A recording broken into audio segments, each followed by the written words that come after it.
On today's show, the latest with Pascal Siakam, as well as what might have been the trade if the Hawks were to get that done with the Raptors, and some mailbag questions. All of that is on the way. You are Locked On Hawks, your daily Atlanta Hawks podcast. Part of the Locked On Podcast Network. Your team every day.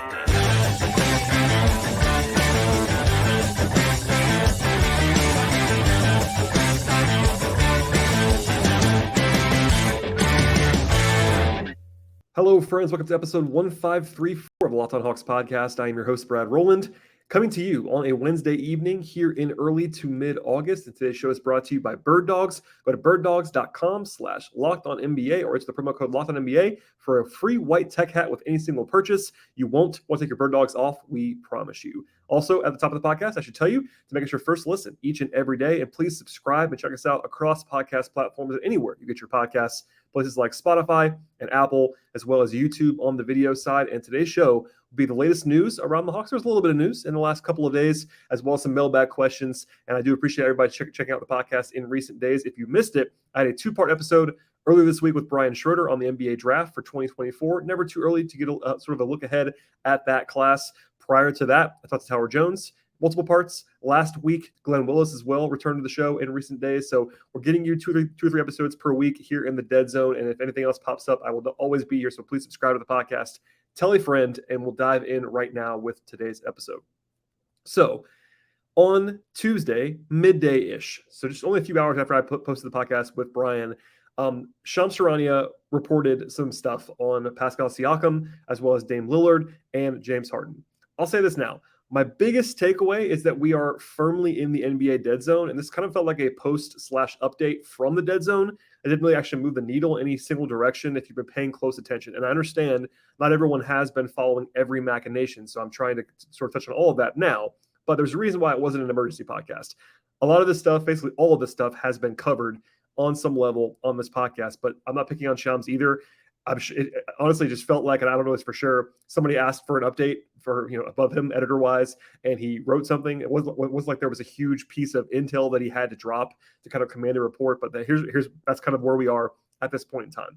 But from there, the headliner for the Hawks, in my mind, is that Shams Charania reported that the talks between the Hawks and the Raptors are, quote, at a complete pause, and that the Hawks are, quote, fully prepared, end quote, to stand pat, basically, with their current roster for the 23-24 season.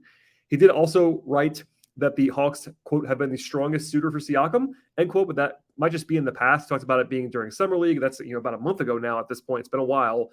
Siakam is eligible for a big extension, of course, with the Raptors right now, and the report also says that there have been no substantive conversations around an extension between Siakam and the Raptors.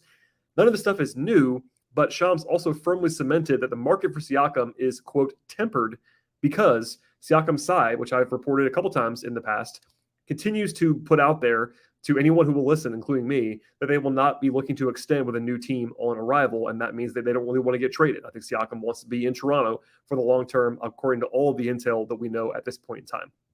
Again, all of this aligns with what I've heard basically across the board. For one thing, this is the point of the calendar where a lot of people are just kind of on vacation. There's a reason it's referred to as the dead zone in August. If you've been paying close attention to the entire NBA landscape, there have not been a lot of rumors, not a lot of big news. Like obviously, the stray signing here or there, minimum contracts, etc. USA basketball is ramping up. We'll talk about that more in a second as well. But it's not like there's a lot of news being churned out. So that's part of what's going on here. But once a deal did not happen in early to mid-July, when there was really a lot of buzz about it, it was more likely than not that it wouldn't happen. And look, that does not mean that this is totally dead. Shams is not reporting that, just that they're at a pause. I am firmly not saying this is absolutely dead. I would not say that unless I actually thought it, and I don't believe this is dead in any means. But the latest buzz is that there isn't anything happening there now. And, once you get into camp or whatever, maybe things change, maybe the Raptors change their tune. But it points to the fact that there are not active talks right now, and that things have seemingly cooled to some degree. The other part of the Shams report, which I intentionally did not lead with, but certainly is important, is that he reported that the Hawks, quote, have offered a package centered around DeAndre Hunter, AJ Griffin, and draft compensation to Toronto for Siakam. Obviously, that was not enough to get it done, or it would have happened, because Shams also wrote that the Raptors, quote, are believed to have upped the price on any possible deal at each turn. So basically, that means that According to his reporting, the Hawks offered that package and Toronto wanted more. So one more thing to keep in mind here is that package, which is just Hunter, Griffin, and draft stuff, actually does not work salary-wise for Siakam. One of the reasons why a lot of the buzz has pointed to Capela being in a kind of 3-team deal around Toronto is that, Hunter and Griffin does not work. It doesn't even come close to working because Siakam makes $38 million. You have to match salary, not all the way to 38, but certainly into the 30s. So keep in mind, it cannot be just Hunter, Griffin, and draft compensation. You either have to throw in some more money, whether it's, Patty Mills or Saddiq Bey or Clint Capela or whatever, but it cannot just be Hunter and Griffin. Let's just say that right now. This is something that I've also talked about multiple times on the show, is that Toronto seems to be a difficult trade partner. And no one seems to know what they're looking to do in the aggregate. Like, there's lots of people that I've texted with or called and talked about the Raptors in the last several weeks that basically just some version of like, what is Toronto's plan? Like, nobody really knows. They're not really having a clear direction. This is not a Raptors podcast, but they're kind of built strangely. They lost Van Fleet from a team that already wasn't very good last year. They're obviously worse now on paper. Their best 3 players are all forwards in obviously Siakam, OG Anunoby, and Scotty Barnes. Barnes not like, at least in my mind, I got to kind of build around. He's an interesting piece for sure, but not like a number 1 guy.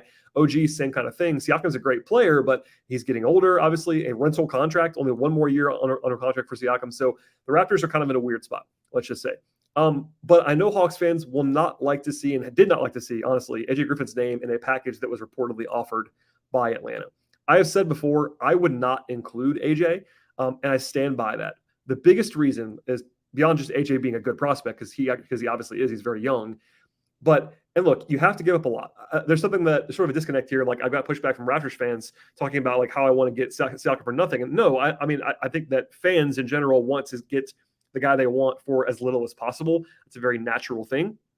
I am fully aware that you have to trade a lot of compensation to get a star level player like Siakam. Like, no matter where you think about Siakam, he's a perennial all-star caliber player. He's very good. So the big thing though is he's on an expiring contract. You're getting 1 year of control and then unrestricted free agency at the end of that. And again, as I said before, his camp is leaking all over the place that they do not want to be traded and they do not want to sign an extension. So that means if you are the team that's trading for him, you're taking on some real risk that it might be a 1 season and done thing. That does not mean that it definitely would be. I am not saying that Siakam definitely would leave after 1 season, but it is 1 year of control. So if you include Griffin, I think for me, that has to basically be it.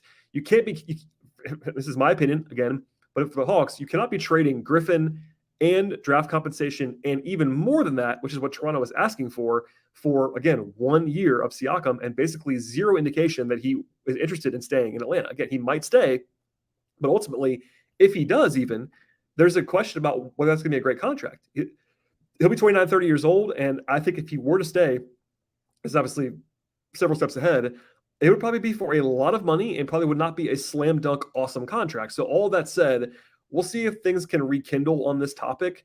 I would not even love the reported package on its own, including Griffin and draft stuff, but even anything beyond that is probably an overpay. And look, I don't blame Toronto for asking for a lot, but it's kind of this weird situation where the incentives are different. Toronto wants a full value package back for their star player, and I get that. At the same time, though, the Hawks, where they stand and where Siakam's intel is about not wanting to necessarily be traded and 1 year left, like you have a hard time paying market value, which is, again, why he's not been traded to the Hawks on August 9th. Obviously, the Hawks have interest. They've had interest the entire time. But there are reasons why this has not happened. And the big thing is that Toronto is asking for a lot. And the Hawks, I think, rightly have sort of drawn their line in the sand somewhere. Now, I would draw my line even before you get to AJ. But it does seem, according to Shams, I trust the reporting. I've not heard a denial otherwise. Like, there's a chance this didn't happen, always with the stuff that's reported like this. But I trust the reporting as of right now. It's just that if anything more than that would be a pretty significant payment for where I believe the Hawks are right now in terms of where they are in their cycle, how good they would be, and again, crucially, the lack of long-term control over Siakam from a contract perspective. So that's all we have right now on that particular topic. We'll have some more stuff coming up on the news front and some mailbag questions later on in the podcast. But first, a word from our sponsors on today's show. Today's show is brought to you by Birddogs. Birddogs is fantastic, bringing fit, comfort, and versatility to the table with their products. I feel great and comfortable in my own skin while wearing Birddogs gear, and Birddogs stretch khaki shorts are designed to fit slimmer through the thigh and leg to get that sculpted look that you're looking for. All of their clothes do. They really fit fantastically. You can tell the difference immediately when you put them on, how they make you feel and how you look in all of their gear. They fit much better than regular shorts, by the way. It had to be made of that stiff, restricting cotton that you might be familiar with. Birddogs has also fixed that issue overall by inventing their cloud knit fabric that looks just like khaki, but also stretches, giving that slimmer fit without actually having to sacrifice any of the movement. They use anti-sweat wicking fabric to keep you cool and dry all day long. And in the end, Birddogs makes all kinds of fantastic products. They have joggers, they have shorts, they have all kinds of stuff. Up and down the website list is a fantastic way to kind of browse and honestly just buy it all. It's fantastic stuff. So you want to check out all of their offerings at birddogs.com/lockedonnba. When you get there, use the promo code LOCKEDONNBA, and when you use that code, they'll throw in a free white tech hat with any purchase. One more time, the place you want to go is birddogs.com/lockedonnba. Okay, some more news/mailbag questions, some stuff that I've just been hearing a lot about and being asked about a lot. One thing actually comes from 3 different people in my life. I will not name them. Asked me about a tweet from Dalton Trigg, who covers the Mavericks very well, does good work out in Dallas. And the tweet shared what an offshore betting site listed as the, quote, opening night starting center odds for the Dallas Mavericks, which might sound a little bit strange, obviously. I'm not going to list the betting site. This is an offshore site, and we use FanDuel for everything on this podcast and the Locked On Podcast Network. But the reason people were sending it to me was because Clint Capela was listed as the -120 favorite, according to this tweet, to start for the Mavericks on opening night. And obviously, Capela is still on the Hawks. So a few things here. Number one, these offshore sites share these kind of odds explicitly so that people share them and they get free publicity and PR from these things. That's not my opinion. That is definitely what happens. It is why they do it. They will even admit that to you. They take very, very low limits on those wagers across the markets. They don't actually mean anything from an odds perspective. Now, I'm not picking on this site in particular. Let me just tell you this, that an offshore site listing odds does not mean they know anything. In fact, people that cover the team know more than these odds makers do on these kind of fringe bets like this. In fact, they're usually wrong. And again, it's PR stuff. Number 3, I do think that if Capela was traded between now and opening night, Dallas is the most likely team. Not the only team, but the most likely team that would actually probably get Capela, both from what I've actually heard and just kind of using logic on the Mavericks. For one, Dallas would be much, much better with Capela on the team. I know they drafted Derek Lively, but that's a long-term play. Lively's not going to be ready to help them at a super high level as a rookie at 19 years old. Capela is really good and would help them. Dallas is also trying to win right now, very obviously, with Luka and Kyrie and Grant Williams just added. They're trying to win now. That's very clear. They're trying to appease Luka. They're trying to win, etc. Capela would help them do that. At the same time, there is not an obvious 2-team deal between Atlanta and Dallas. If there was one, it would have probably already happened. And, they talked around the draft around Josh Green. Dallas said no, understandably so. But if they're not going to trade Josh Green, the Hawks rightfully are kind of probably looking at things like what do you have to offer? They have some draft compensation, but their matching salary is not great. Like Tim Hardaway Jr. is a bad contract that the Dallas has been trying to trade all summer long. I don't think the Hawks want Tim Hardaway Jr. by any means. Maxi Kleber would be interesting if they have sort of a build around point, but I think Dallas wants to keep him because he's very versatile and a good big man. So long story short, there is a reason just roster-wise on both sides why this deal has not happened yet. And a 2-team deal, as I mentioned before, the reason why I'm talking about this now, immediately after the Siakam thing, is because I do think that I still believe, this is not a definite, but if a Siakam deal happened, the most likely way to do that would be a 3-team deal involving Dallas and Capela, which is why I'm including that here. But it was kind of funny because, it's got – I will say this, that odds release did what they wanted it to do. People got a lot of attention on that. Hawks fans found it. I get all that. But I'll say this, I think the Hawks obviously should consider moving Capela, at least consider moving him. I've done the whole thing about Capela in Dallas all summer long. There's nothing really fresh, though, intel-wise. I made a few calls just to check on things. Nothing's really changed. Dallas kind of wants Clint. The Hawks are open to moving him, but Dallas doesn't really have a great package. They're not trying to push all their chips in right now. And the Hawks, on their side, you can disagree if you want to, but for the Hawks right now, they are not trying to move Capela urgently. They are open to it. They're open to it, but I know a lot of Hawks fans want to see Okongwu start, all that stuff. I'm sure we'll talk about it again as we get closer to the season. But right now, the Hawks, as of August 9th, are not trying to move Capela actively in the way that people might want them to at this point. The other big kind of newsy topic in the last couple of days involving the Hawks is Trae Young and Team USA. So for a long time, this has been a topic. He's not, of course, on the World Cup team. The World Cup team had its first scrimmage earlier this week in Las Vegas before they go across the pond for the remainder of the World Cup run. And for the record, him not playing this time does not take him out of consideration for the Olympics next year. But if the usual cycle kind of occurs, a bunch of the top guys who never play in the World Cup will choose to play in the Olympics, which makes things harder for Trae to actually get on the Olympic team. But, well before this summer even, Trae has been very vocal, both behind the scenes and in front of the scenes, that he wants to play for Team USA. That's not a mystery. He's been very open about it. And then this week, or maybe last week now, Trae was on a podcast with Gilbert Arenas and again said that he, quote, definitely wants to play and that he believes he should be on the team. A very rational belief, by the way. Obviously, guys are all confident at this level, but Trae has a real standing to think he should be on the team. Then Mark Stein, a very good reporter, of course, wrote that Trae, quote, does not appear to fit the mold the USA basketball side was seeking, end quote. And Stein also wrote, I encourage you to read this, but he said that there was a, quote, natural presumption among Hawks fans, end quote, that Grant Hill, who has Hawks ties as a part owner, a very, very small part owner, but still a part owner, would boost Trae's chances, but that has not been the case at this point in time. I'll say this. I think there is some nuance here, which we'll touch on in a second. But in general, I do think that it's pretty silly that a player of Trae's stature, who, again, explicitly wants to play, has not been given the chance to do so. This year's World Cup team would be a great time for Trae to play because there's some real guys on that team. I'm not saying this is like a terrible team, it's not. But it's not like the absolute A team either. Like, it's not overflowing with the top guys. Austin Reeves is on the team. Nice player. Not as good as Trae Young, obviously. Bobby Portis is there. Paul Banchero obviously is going to be a bright spot in the future, but not the same level of player as Trae. I can go on and on and on. But you could argue there isn't a single guy on the team better than Trae right now. I mean, I'm open to debate on guys like Anthony Edwards or whatever. Like, there's guys that are up there in the same general area maybe as Trae. But if you wanted to argue that Trae would be the best player, like at least in the NBA sense on this team, I would not argue with you because he's proven probably is more than anybody else that actually is there. Anyway, I think that it does feel crazy on some level that Trae would not be there if he wanted to be. And most guys who have accomplished what Trae has accomplished don't have to like plead to get on the team because of that. And obviously they're just defending their guy. Hawks fans are mad about this. And I don't blame anybody for that, honestly. It doesn't feel like Trae's gotten the most fair shot at this. Like, some of the leaks that have been out there have not been great. I'm not going to go through all of it. There was the one training camp that Trae did go through with Team USA. He got pink eye in the middle of it and left camp. They took Derek White over him at that point in time. There's been mixed reporting on that. I was not there. I don't know what happened or like what the vibe is around Team USA. I've not been covering that team, but there's been, you can probably find all the reporting out there on that. But look, I will say, just to throw the nuance out there and be even-handed about this, there are some basketball questions with Trae in FIBA play at the top level. Again, I am not talking about this year's team. This year, I'll say this plainly. He should be on this year's team if he wanted to be, and he would help this year's team. He would be in their best 12. No question about that. I do think that there is a real argument that he would not be on the 12-man team for the Olympics if, huge if, everyone plays that could play. And by that, I mean guys like Steph and KD and whoever else.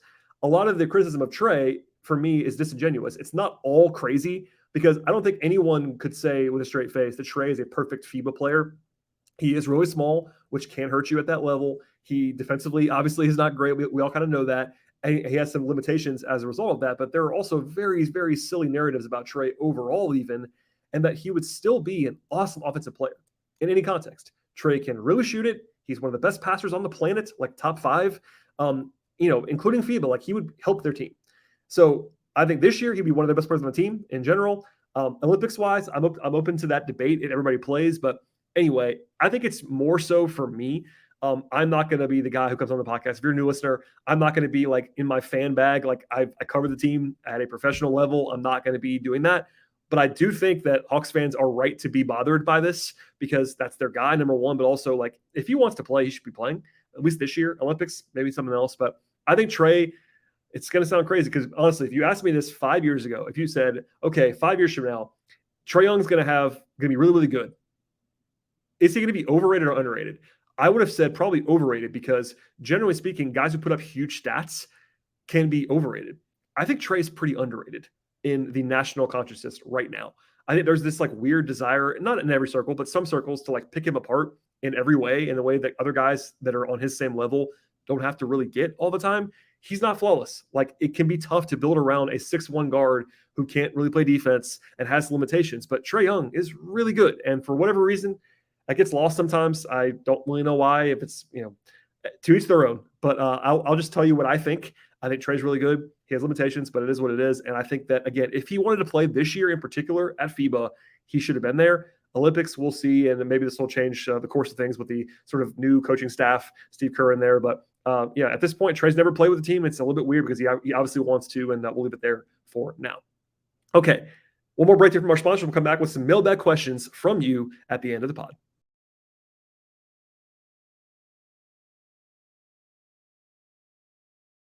All right, and I've been actually going a little bit longer than I thought, so I might only do one question, maybe two. We'll see how this goes. But a question from Vic, who says, is there any update on extensions for Saddiq Bey and Onyeka Okongwu at this point? The short answer is no. I will still walk through a few things here. For one thing, it is very normal for no extensions to be done with these guys.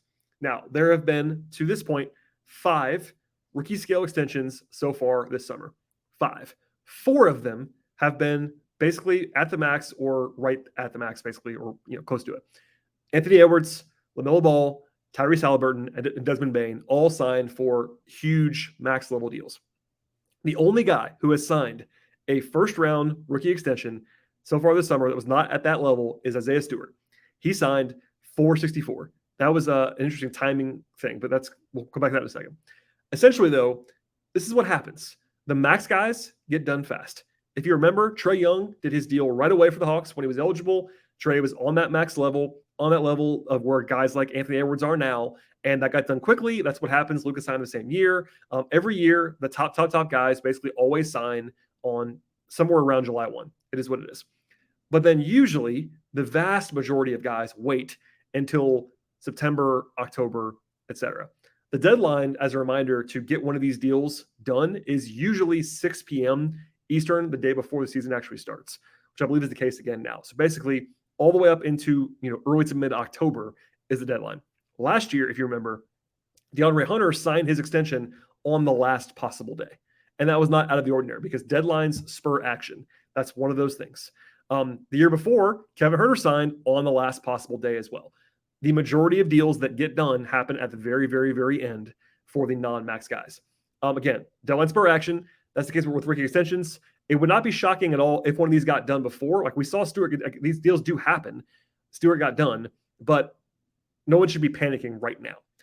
The other thing is that neither Okongwu nor Bey is the easiest position to project on what extension might look like. For instance, Okongwu was the 6th pick of the draft, of course.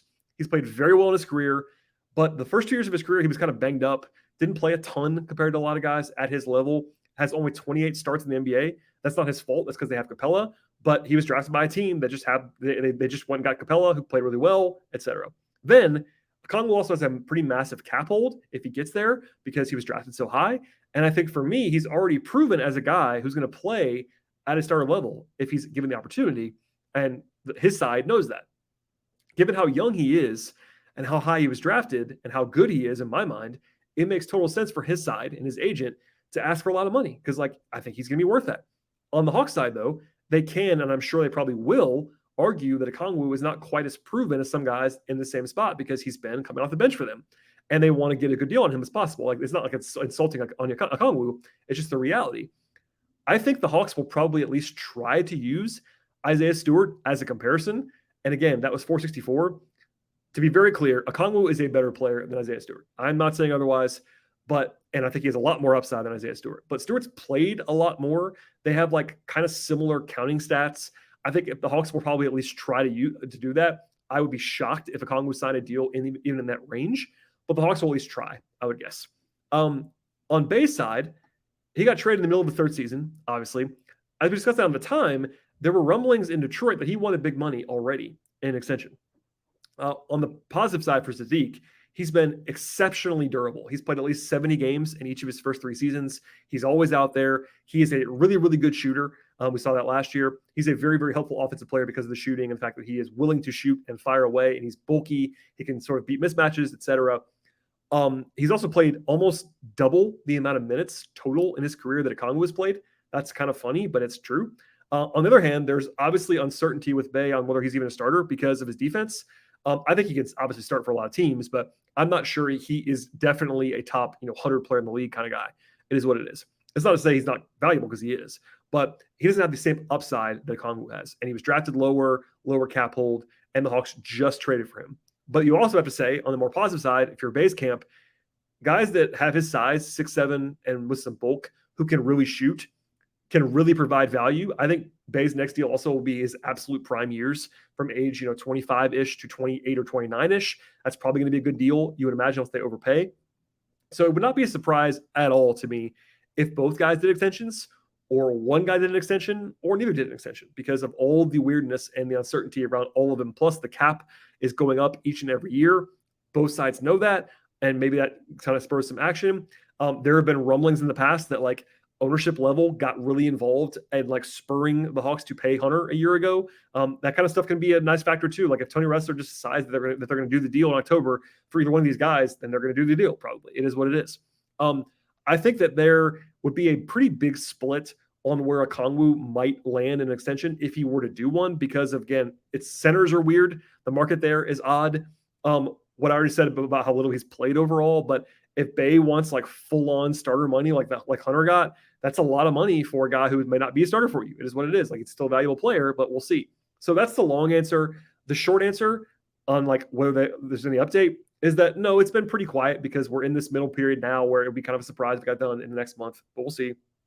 I think that if I had to guess, we'll kind of just hold the line until early October, and we'll check back at that point in time. Once media day arrives, I am very confident, if no deal is done, that if nobody asks, I will. I'll probably ask both guys what what they're hearing. Most guys don't want to talk about it. Hunter kind of downplayed it last year, I remember, a lot. And that's their right to do that, obviously, but it is what it is. And I think that I would not panic either way. I think there is potentially some value to be had on both sides for the Hawks, especially Okongwu, because I think he's going to be making a lot of money down the line. He's going to be very good, I'd imagine, at this point in time. But some nuance there, and the Hawks do have some points to negotiate if they want to negotiate.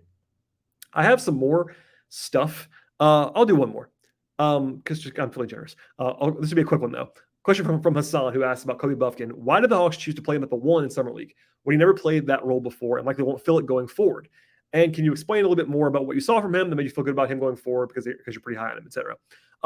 The short answer there is that this is something that teams do a lot. Teams like to push their guys. Some teams, not every team, push their guys in Summer League settings for development. I think the Hawks were very open, both on the record and off the record, about how they kind of knew Kobe wasn't going to be great at the point right away, because as Antonio Lang said into microphones repeatedly that entire week as the Summer League head coach, he never really done that before, and they knew that. So it's more of a development tact. I know that's not going to be satisfying for fans that are just looking to watch guys play well and get excited about, but that was strategic. They wanted to do that. And as far as him not doing that in the future, I think that their plan ideally would be for him to be able to play both spots. I get that they have Trae and DeJounte, so there aren't a lot of point guard minutes, but one injury to Trae or DeJounte, even if it's for 2 or 3 weeks, and suddenly you need someone who can play point guard. Right now, it's Patty Mills or Bufkin. And I'm not saying Bufkin's going to be able to do that right now as a rookie, but I think long-term, I think he's closer to a 2 than a 1. But if he can play the 1 for you in a backup role, there's some increased value to that. Do I think he would have looked better had they signed a run-of-the-mill G League level point guard and had him play next to that guy in Summer League? Yeah, I think Kobe would have been better for that, and fans would probably be higher on him right now than they are. But I think for development, it does make sense for him to play on the ball and go through growing pains. And they acknowledge that. No one was acting like he played great in Summer League and like he was his finished product. Even the team, they were pleased with what they saw from him behind the scenes, leadership-wise, mentality-wise, focus-wise. But they acknowledge he had some ups and downs for sure. It is what it is. I would say the same thing. I kind of feel the same way about him as I did before Summer League. Pros and cons for sure, but he has a long way to go. But as far as the question is why the Hawks actually chose to play him at the 1 in Summer League, I think it's because they wanted to push him. There are examples of that. I can probably name other ones from other teams or whatever, but that is the reason why. You don't have to agree with it, and I totally get that. And I think, again, he would have looked better if he had played basically just the 2 in Summer League, but that's not what Summer League is for, even though it's on TV. People get excited about all that stuff. Okay, that's it for today's podcast. I do appreciate everyone listening to the show. As always, I have some more mailbag stuff to get through later on in August. The schedule should be coming out in the next couple of weeks. We have not heard just yet on the exact timing. That's probably an episode or at least a half episode in itself. When that comes out, we do have this a little bit of preseason stuff for the Hawks out there. They, of course, are going to Mexico City, which we talked about earlier in the summer, but that should be on the radar in the coming days. I have got questions about what their kind of offseason wrap-up stuff, like best thing, worst thing, salary cap stuff, starting power forward stuff. I'll look at my questions right now. Kings pick stuff, etc. There's lots of stuff to talk about in the near future, but I will. I really appreciate all the questions. Number one, and there are 3 ways to get questions answered on this podcast. Number one, send them to me on Twitter/X, either at BT Rowland or at Locked On Hawks. Also, you can send them to me. Number 2, I have a Gmail account. It's lockedonhawks@gmail.com. If you have a sort of a longer question, if you're not on Twitter, that's cool. Send it to me there. Or a newish way, it was always available too. I want to push it a little bit more. If you leave a 5-star review on Apple Podcasts, ask a question in Apple Podcasts on that. If it's one that I can answer, I will definitely do it on the show, or I'll figure out a way to answer some more of those. Maybe I won't get to probably all of them, but obviously reviews are appreciated in general. But if you want to ask a question there, I will find it and see it and read it and all that fun stuff. So thank you for listening to the podcast. Please, please, please subscribe to the show. Schedule-wise, I'm not sure when the podcast will be back. Maybe not till earlier next week if nothing else happens. But we are in this groove now, and over the next probably 5-6 weeks, something like that, we're only going to do like 3 per week versus the 5-ish per week during the season. So it's a dead zone. Forgive me on that, but we had 2 early this week with Brian. This is the 3rd show. So please stay tuned. The best way to get the podcast always is to subscribe to the show anywhere you get your podcasts. Thanks for listening, everybody. I really do appreciate it, and we'll see you all next time.